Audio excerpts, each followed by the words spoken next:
Treasurer. It's my honor to introduce the longest-serving governor of Texas, Governor Rick Perry.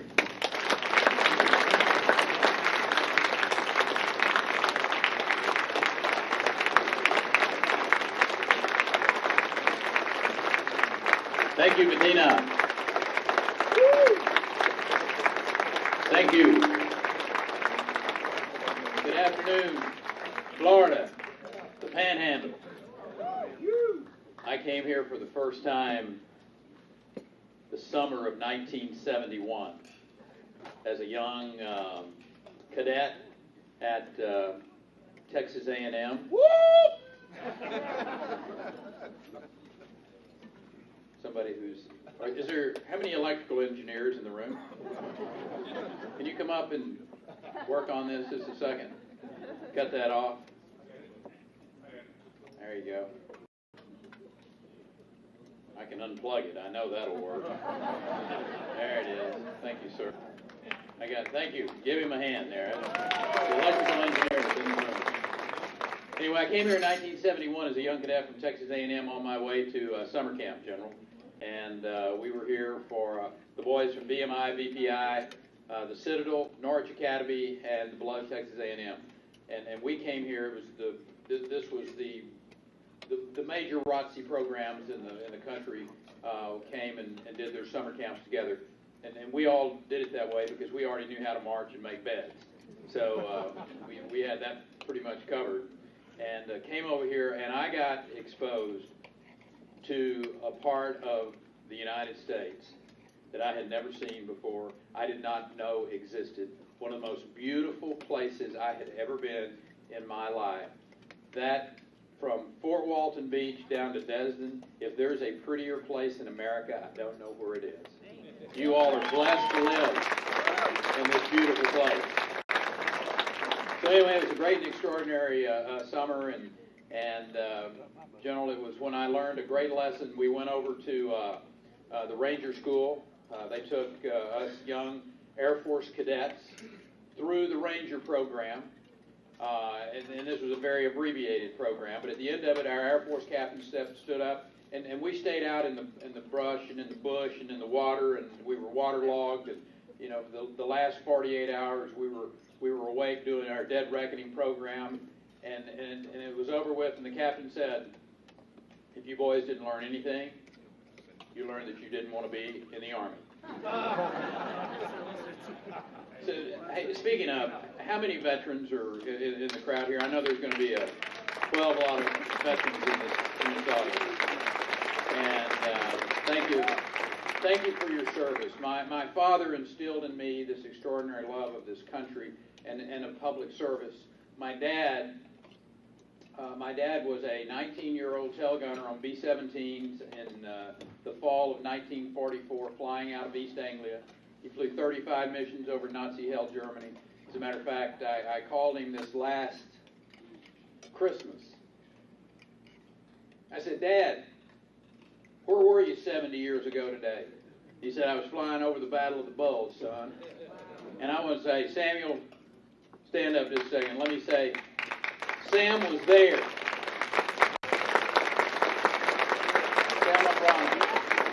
Sam was at the Battle of the Bulge in 1944, and my dad would want to tell you thank you for your service, as I do want to say thank you for your service. We have an opportunity in this country every day to say thank you to men and women who have sacrificed for this country.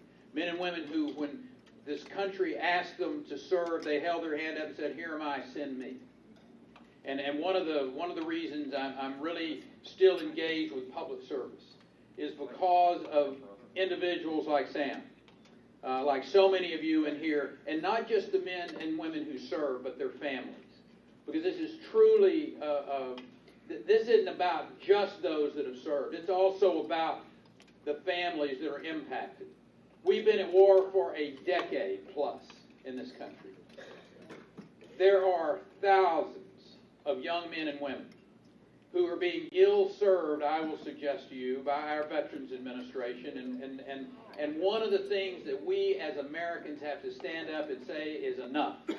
And we're going to deliver the services to these men and women And the next president of the United States has to address this. And it's one of the things that drives me as an American, as a citizen, as a patriot, that we've got to take care of these young men and women.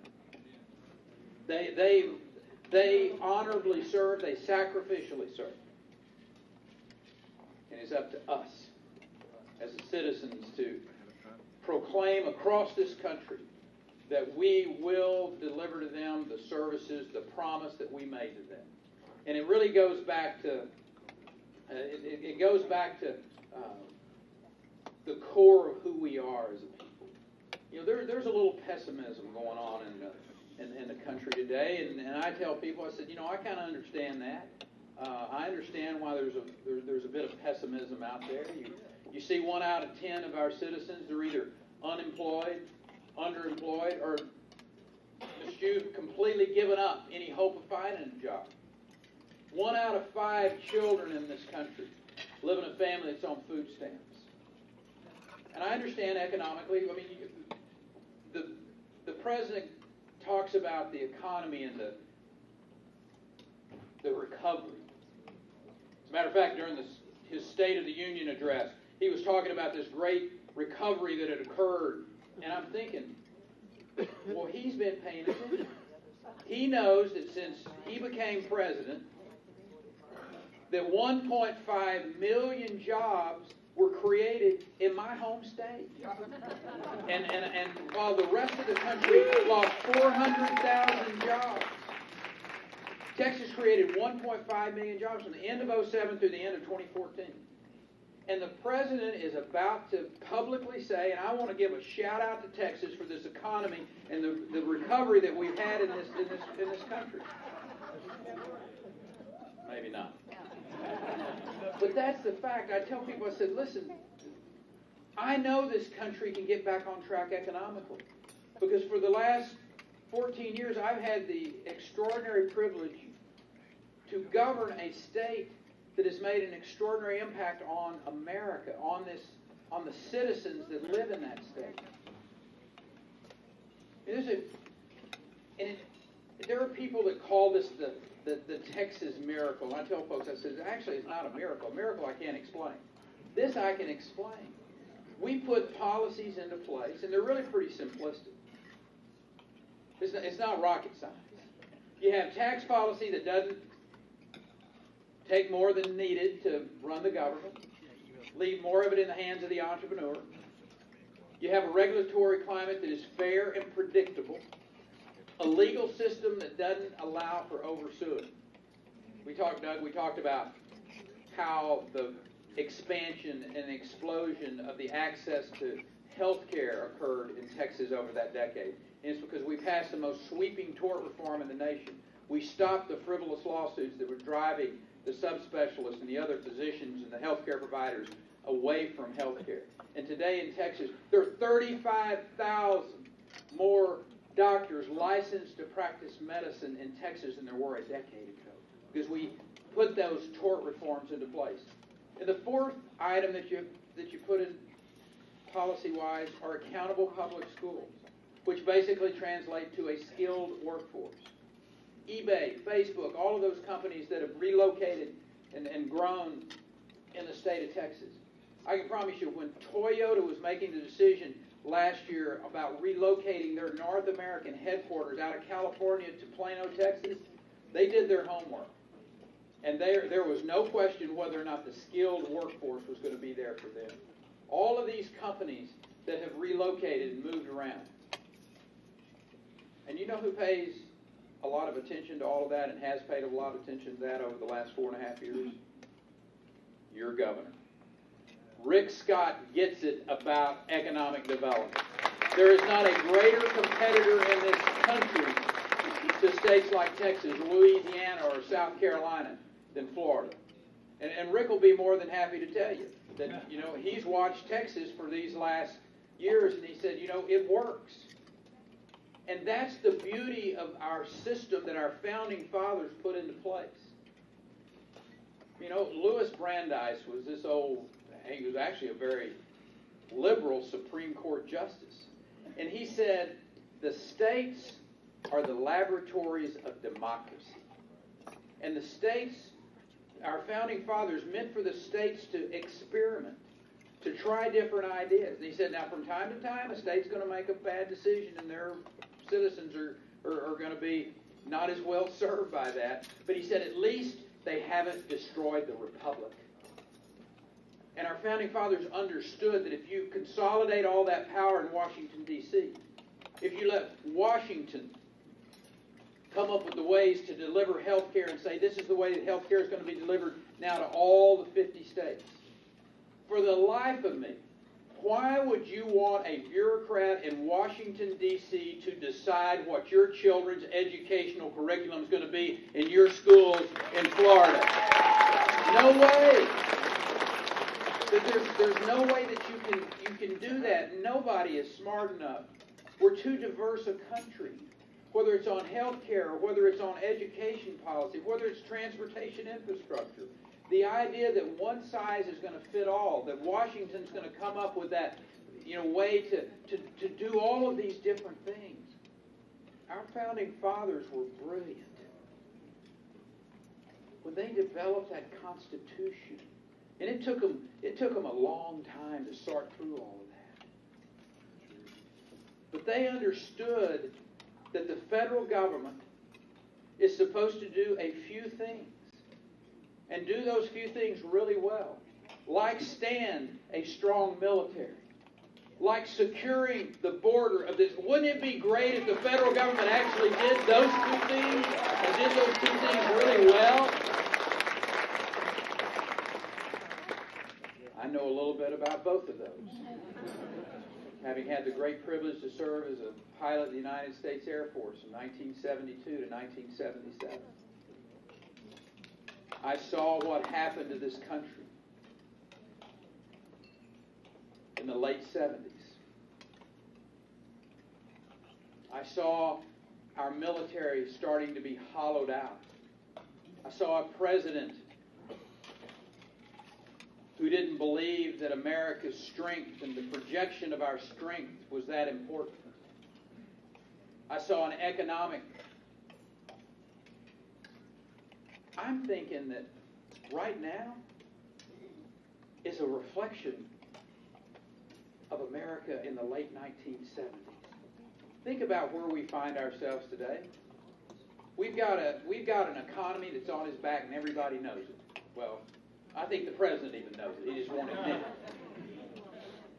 We've got the lowest participation rate in the job sector since 1978.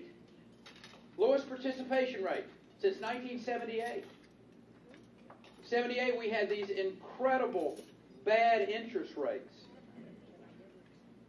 Jobs and the economy are on its back. We saw our Olympic athletes boycotted from going to the Olympics. Kids who had spent their entire lives just to go represent America.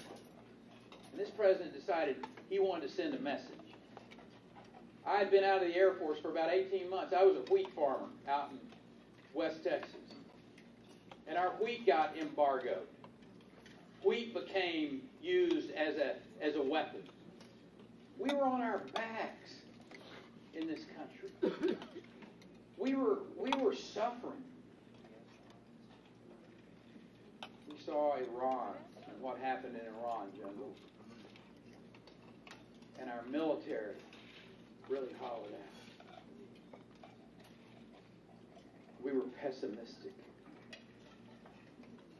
But the great news is, in a short 10-year period of time, we saw the Berlin Wall fall, and we saw Soviet communism defeated because there was a president of the United States that understood that when America is strong, the world is safer. That understood that you can build your military back up by building your economy back up. And that's the story that we've got for this country. As sure as the sun's going to come up in the east tomorrow, I'll guarantee you, I'm so optimistic about the future of this country because the best days of America are in front of us. Because the American people, with the right lead, we're only a couple of good economic decisions and a leadership change at the top away from the best days this country's ever seen. We are, and I will suggest to you, on the economic side, it is inextricably intertwined to our energy policy. You realize that North American energy, talking about our good neighbor, our number one trading partner, the Canadians, the United States, and Mexico, have more known energy reserves than the entirety of the Soviet Union and, well, the old Soviet, Russia, and Saudi Arabia. That's how much energy we have in this region. And the idea that we got a president that vetoed the XL pipeline for the poorest of reasons, I will suggest to you, to use that energy to create a secure America, not to mention the jobs that get created, to build that pipeline, then the ensuing economic impact, it can be staggering. And let me share with you what I mean by that. Because I've seen this occur in the 13th largest economy in the world. I'm talking about my home state. Energy policy.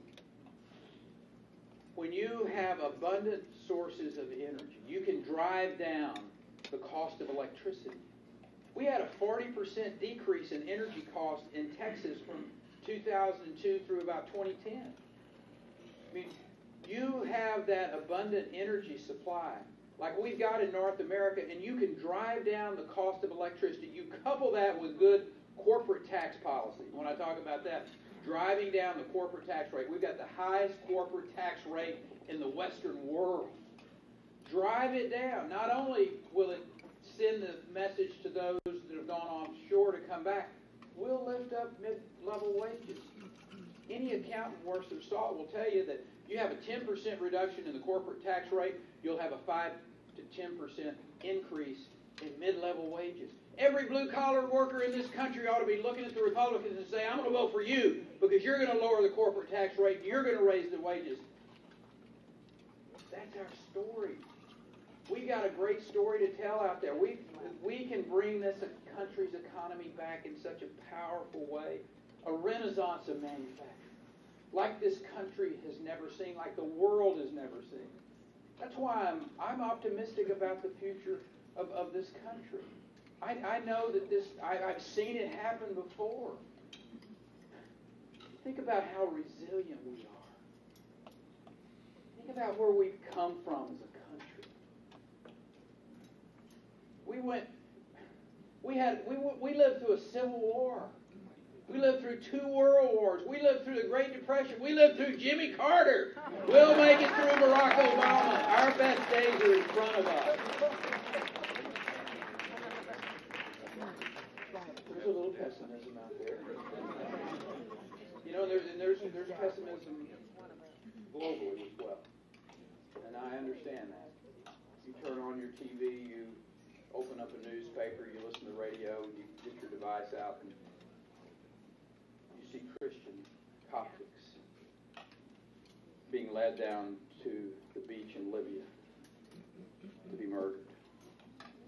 You watch a Jordanian pilot burned alive.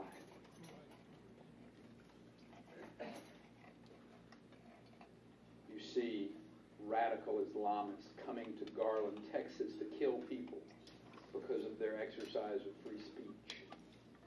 And you can be a little pessimistic about what's going on in the world.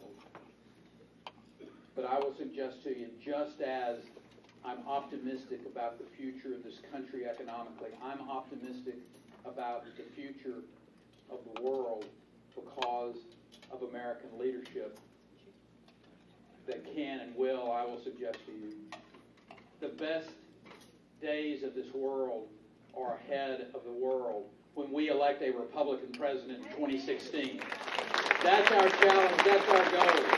We have the opportunity to do that. But we have a challenge. We have the smallest army that we've had in this country since June of 1940. We're down to 10 carriers. The Heritage Foundation says we need 13. I tend to agree with the Heritage Foundation that 10's not enough carriers in this world that we live in. We've got one fighter, the F-35, that's in production today. But we can turn this around just like Ronald Reagan did. I'm so optimistic about the future of this country. I know this can happen. I've seen this economic I've seen this economic recovery happen in my home state. And the power of the American worker, the ability of our people when they're free. This concept of freedom is so powerful. To free people from overtaxation, from overregulation, from over-litigation, to free young people. Let me share with you the two areas that I'm really proud of the work that we did in my home state. I talked about that fourth leg of that foundation, about education. There's no better way to tell a family that your child is going to succeed than for them to graduate from high school. In 2003, when I took over as the governor of the state, we were 27th in the nation in high school graduation rates. This last year, because of accountable public school policies that we put into place, Texas was number 2 in high school graduation rates. We had the highest Hispanic graduation rate in America. We had the highest African American graduation rates. Somebody said, how are you going to get the Hispanics to vote for you if you decide to run for the presidency? I said, there is no more powerful way than economic freedom and than educational freedom, and that's what we're about. We are about freeing people from overtaxation or overregulation or over-litigation. Let me share with you one of the results of allowing men and women like you to keep more of what you work for. Having tax policy that obviously delivers the appropriate revenues to the state to deliver the services that your constituents are going to ask for, but not a penny more. And leave it in the private sector's hands. In the decade, well, the 14 years that I was governor, Fort Worth has a new museum of modern art.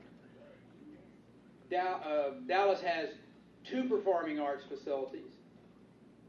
The Bass has built one of the finest symphony halls in the world in Fort Worth. The Perot's just finished an extraordinary museum of natural science in Dallas. The Nashers relocated a sculpture garden from California to Dallas during that period of time. The largest geographical cultural arts district in America is now in Dallas, Texas. The little town that I used to call home till about 90 days ago, Austin, a little government and university town. It's got a new museum of modern art. It's got a new performing arts facility. The world's largest film and music festival now calls it home, South by Southwest. The only Formula One race in the United States, the U.S. Grand Prix, is in Austin, Texas every fall. San Antonio has a new performing arts facility. And tonight in Houston, Texas, there are more theater seats available than any other city in America outside of New York City. That happened in a decade. And it happened not because government did one of those, but because we made decisions that we were going to leave more money in the hands of the private sector, and the private sector every time will get this right. And they contributed in an extraordinary way to the cultural arts. That's how you make a difference. You leave more of these dollars in the hands of the private sector. That's how we deal with this federal debt. Yes, you got to cut spending, but you also put policies into place where this economy will grow. What I just laid out for you in talking about what can happen in manufacturing, we can have a renaissance that will drive the revenues and pay off the debt in this country. That's what we're capable of doing.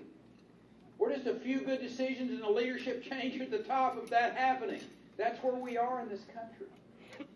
Never have I been more certain that the future of America is bright.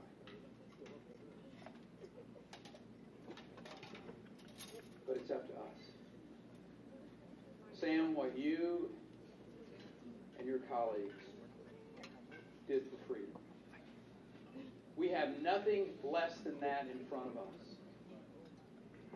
The battle for the future of our country, the battle for the future of this world, is going to be played out over the next 18 to 24 months as we decide what direction America is going to go in.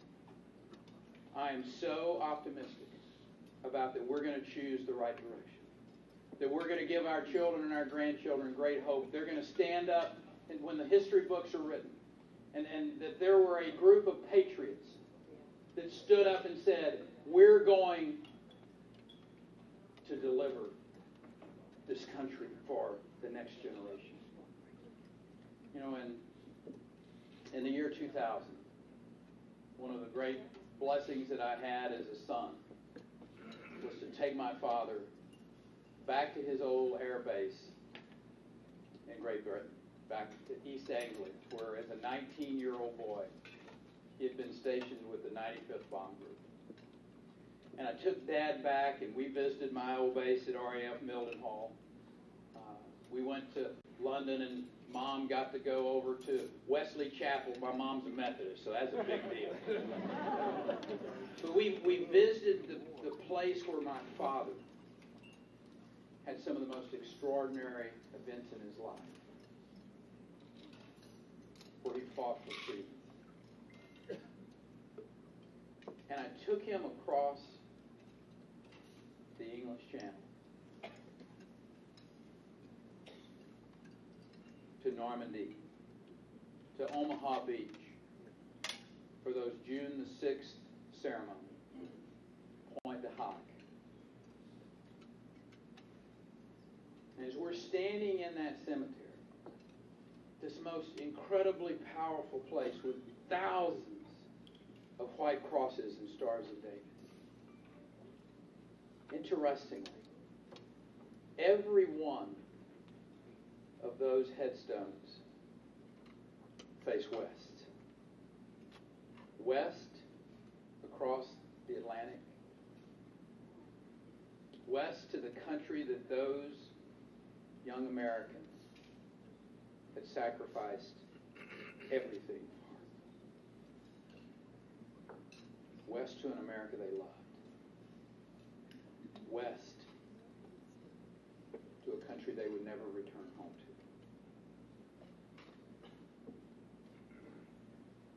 And it struck me that they stand there in silent judgment of us today. And the question that they ask silently is that, was their sacrifice worth it?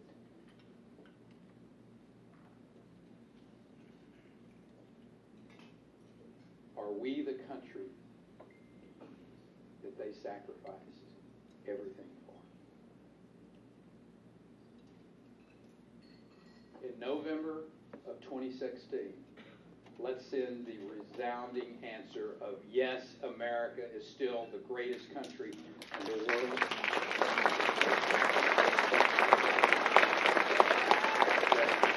Their sacrifices were not only respected, but the lessons were learned. Florida, I will suggest, will be ground zero for that message. Let us proclaim it from the absolute rooftops. God bless you, and thank you for letting me come.